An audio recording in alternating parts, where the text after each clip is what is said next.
Hi friends, ആരെങ്കിലും നമ്മെ insult ചെയ്താൽ നമ്മൾ എന്താണ് ചെയ്യേണ്ടത്? പലപ്പോഴും പറയും, എപ്പോഴും നമ്മൾ സന്തോഷമായിരിക്കണം, എപ്പോഴും സമാധാനമായിരിക്കണം. പക്ഷേ സാർ, പെട്ടെന്ന് ആരെങ്കിലും എന്തെങ്കിലും പറയുമ്പോൾ, നമ്മൾ മനസ്സിൽ പോലും വിചാരിക്കാത്ത കാര്യം പറയുമ്പോൾ നമുക്കത് സഹിക്കാൻ കഴിയുന്നില്ല. ആ ഇൻസൾട്ട് സഹിക്കാൻ കഴിയാതെ ചിലപ്പോൾ എൻ്റെ സന്തോഷം പോകുന്നു. ഞാൻ ആ സമയത്ത് പൊട്ടിത്തെറിക്കുന്നു. ആ പറഞ്ഞ വാക്കുകളെക്കുറിച്ച് ആലോചിച്ചിട്ട് പിന്നെ കുറേ കാലം ഞാൻ സങ്കടത്തിൽ ആകുന്നു. അതെന്ത് ചെയ്യാം, അതെങ്ങനെയാണ് നമ്മൾ ഡീൽ ചെയ്യേണ്ടത് എന്ന കാര്യമാണ്. അതൊന്ന് സൂക്ഷ്മമായി നമ്മൾ നിരീക്ഷിച്ചാൽ നമുക്ക് വളരെ ടാക്റ്റിക്കലായിട്ട് ആ സിറ്റുവേഷൻ നമുക്ക് കടന്നു പോകാൻ പറ്റും, നമ്മുടെ സന്തോഷത്തിനെ കളയാതെ തന്നെ. എങ്ങനെയാണെന്ന് നോക്കാം. ഇപ്പോൾ ആരെങ്കിലും ഒരു പൊതുസഭയിൽ വെച്ചിട്ട് നമ്മളെ ഇൻസൾട്ട് ചെയ്യുകയാണെന്ന് വിചാരിക്കും. അപ്പോൾ നമ്മൾ ആദ്യം ചെയ്യേണ്ട കാര്യം, അപ്പം തന്നെ നമ്മൾ റിയാക്ട് ചെയ്യാതിരിക്കുക.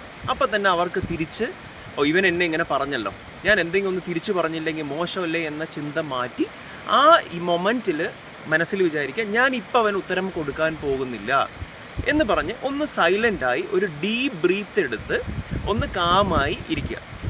എന്നിട്ട് ആലോചിക്കുക, നമുക്ക് രണ്ട് കാര്യം ചെയ്യാം. ഒന്നെന്ത് ചെയ്യാം? ഒന്ന്, വളരെ മാന്യമായ ഭാഷയിൽ കുറുക്കി കൊള്ളുന്ന മറുപടി സംസ്കാരത്തോടുകൂടി നമുക്ക് തിരിച്ചു പറയാം. അല്ലെങ്കിൽ നമുക്ക് എന്ത് ചെയ്യാം? വളരെ തമാശ രൂപേണ ഒരു ഹ്യൂമർ കലർത്തിയുള്ള ഒരു മറുപടി നമുക്ക് നൽകാം. ഇത് മറുപടി നൽകണം എന്ന് അത്രയും വാശിയും ആഗ്രഹമൊക്കെ ഉള്ള ഒരാളെക്കുറിച്ചാണ് ഞാൻ പറയുന്നത്. ഏറ്റവും നല്ല കാര്യമെന്ന് പറഞ്ഞാൽ, ആ സിറ്റുവേഷനിൽ നമ്മൾ സൈലൻ്റ് ആയിരിക്കാൻ പറ്റുമെങ്കിൽ അതാണ് ഏറ്റവും ബെസ്റ്റായിട്ടുള്ള ഒരു ഓപ്ഷൻ എന്ന് പറയുന്നത്. എന്നിട്ട് നമ്മൾ ആലോചിക്കേണ്ട കാര്യം, ഇവൻ ഈ പറഞ്ഞത് എന്തുകൊണ്ടാണ് അവൻ പറഞ്ഞത്, എന്തുകൊണ്ടാണ് ആ ആൾ ഇങ്ങനൊരു കമൻറ്റ് പറയാൻ കാരണം, അതിലെന്തെങ്കിലും സത്യമുണ്ടോ, എനിക്കെന്തെങ്കിലും മാറ്റം വരുത്താനുണ്ടോ, എൻ്റെ ഭാഗത്ത് എന്തെങ്കിലും മിസ്റ്റേക്സ് ഉണ്ടോ എന്ന് ആലോചിക്കുക. ഉണ്ടെങ്കിൽ നമ്മളത് വളരെ ഹ്യൂമിലിറ്റിയോട് കൂടിയിട്ട്, വളരെ വിനയത്തോടു കൂടിയിട്ട് നമ്മളത് മനസ്സിൽ അംഗീകരിച്ച്, അവരോട് നമ്മൾ പറയണമെന്നൊന്നുമില്ല, അത് നമ്മൾ തിരുത്താൻ നോക്കുക. ഇനി അല്ല, അവൻ്റെ ഇൻറ്റൻഷൻ എന്ന് പറയുന്നത് 4 ആൾ കൂടുന്ന സ്ഥലത്ത് അവനാണ് വലിയ ആൾ അല്ലെങ്കിൽ അവളാണ് വലിയ ആൾ എന്ന് കാണിക്കാൻ വേണ്ടി ഒരു ഈഗോയുടെ പുറത്ത്, നമ്മളോടുള്ള ഒരു അസൂയയുടെ പുറത്ത് ആണെങ്കിൽ അത് അവരുടെ കുഴപ്പമാണ്, അവരുടെ മനസ്സിൻ്റെ, അവരുടെ നെഗറ്റിവിറ്റിയുടെ കുഴപ്പമാണ്. നമ്മൾ മനസ്സിലാക്കണം, നമ്മുടെ ഈ സമൂഹത്തിൽ 85% പല രീതിയിൽ, പല റേഞ്ചിൽ നെഗറ്റീവായിട്ടുള്ള ആൾക്കാരാണ്. അതാണ് സത്യം. നമ്മൾ എത്രയൊക്കെ പോസിറ്റിവിറ്റി പറയുകയാണെങ്കിലും അത് പല റേഞ്ചിലായിരിക്കും. 5%, 10%, 20% എന്ന് മാറാം. അപ്പോൾ അതിൽ നമ്മൾ പോസ്റ്റ് ചെയ്തിരിക്കുകയാണ് വേണ്ടത്. അപ്പോൾ ഈ പല സിറ്റുവേഷൻസും എന്തായാലും വരും, നമ്മൾ ഡിസ്റ്റർബ്ഡ് ആകും, നമുക്ക് സങ്കടം വരും, നമ്മുടെ ഹാപ്പിനെസ് പോകും. പക്ഷേ വളരെ ബുദ്ധി ഉപയോഗിച്ച് നമ്മളത് ടാക്കിൾ ചെയ്യുകയാണ് വേണ്ടത്. ഇനി APJ അബ്ദുൽ കലാം, നമ്മൾ എല്ലാവരും സ്നേഹിക്കുകയും ഇഷ്ടപ്പെടുകയും ചെയ്യുന്ന നമ്മുടെ പ്രസിഡൻറ്റ് അല്ലേ, വെറും 1 രൂപ മാത്രം ശമ്പളം വാങ്ങി നമ്മുടെ രാജ്യത്തിനെ സേവിച്ച ഒരാളുടെ ഒരു കഥ പറയാം, പെട്ടെന്ന് പറയാം. അദ്ദേഹം ഒരു യൂണിവേഴ്സിറ്റി പോയി ചീഫ് ഗസ്റ്റായിട്ടാണ് പോയിരിക്കുന്നത്. ഇത്രയും മഹത് വ്യക്തിയാണ്. അപ്പോൾ അവിടെയുള്ളൊരു പ്രൊഫസർ പറഞ്ഞു, എന്താണ് സാർ, താങ്കൾ ഇത്രയും വലിയ ആളല്ലേ, താങ്കൾ കുറച്ചുകൂടി ഡ്രസ്സിങ്ങിൽ ശ്രദ്ധിക്കണ്ടേ, താങ്കൾ ഇത്രയും മോശമായിട്ടുള്ള ഡ്രസ്സാണോ ഇടുന്നത് എന്ന്. ഞാൻ ഈ വാക്കുകളല്ല, വേറെ രീതിയിലാണ് പറഞ്ഞിരിക്കുന്നത്. അങ്ങനെ ആ സദസ്സിൻ്റെ, ആ വേദിയുടെയും സദസ്സിൻ്റെയും മുന്നിൽ APJ ഒന്ന് കളിയാക്കുന്ന പോലെ പറഞ്ഞു ആ പ്രൊഫസർ. അപ്പം നമ്മളാണെങ്കിൽ എന്തായിരിക്കും, നമുക്ക് പെട്ടെന്ന് ഈഗോ ഹർട്ട് ചെയ്യും, നമ്മൾ സങ്കടമാകും, എല്ലാം ചെയ്യും.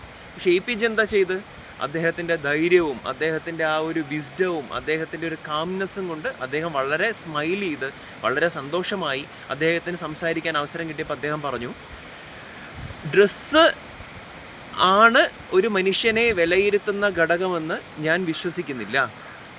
ഈ ഹ്യൂമാനിറ്റിക്ക് വേണ്ടി, ഈ മനുഷ്യ സമൂഹത്തിന് വേണ്ടി ഒരാൾ എന്ത് ചെയ്യുന്നുവോ അതാണ് അദ്ദേഹത്തിൻ്റെ മഹത്വത്തിനെ വിളിച്ചറിയിക്കുന്നത് എന്ന് ഞാൻ വിശ്വസിക്കുന്നു എന്ന് പറയുകയും അത് കേട്ട് എല്ലാവരും കൈയടിക്കുകയും ചെയ്തു. ഇതാണ് സ്റ്റാൻഡേർഡായിട്ട് ഞാൻ മുന്നേ പറഞ്ഞ പോലുള്ള ഒരു മറുപടി, കുറുക്കിക്കൊള്ളുന്ന മറുപടി, ആരെയും വേദനിപ്പിക്കാതെ നമ്മുടെ സന്തോഷവും കളയാതെയുള്ള മറുപടി. പിന്നെ നമ്മൾ പറയില്ലേ, ഏറ്റവും നല്ല റിവെഞ്ച് എന്ന് പറയുന്നത് എന്താണ്? മാസീവ് സക്സസ് ആണ്. നമ്മളെ പരിഹസിച്ച ആളുടെ ഫ്രണ്ടിൽ മാസീവായിട്ട്, അയാൾക്ക് ഒരിക്കലും സ്വപ്നം പോലും കാണാൻ പറ്റാത്ത അത്രയും സക്സസ്, അത്രയും വിജയം നമ്മൾ നേടുന്നതാണ് ഏറ്റവും നല്ല റിവെഞ്ച്. അപ്പോൾ അതിന് നമ്മൾ വളരെ കാംനെസ്സോടുകൂടി, വളരെ കോൺഫിഡൻ്റായി നമ്മൾ ചെയ്യാനുള്ള ഡ്യൂട്ടിയിൽ നമ്മൾ കോൺസെൻട്രേറ്റ് ചെയ്തിരിക്കുക. അങ്ങനെയാകുമ്പോൾ നമുക്ക് വിജയം എന്തായാലും കിട്ടും.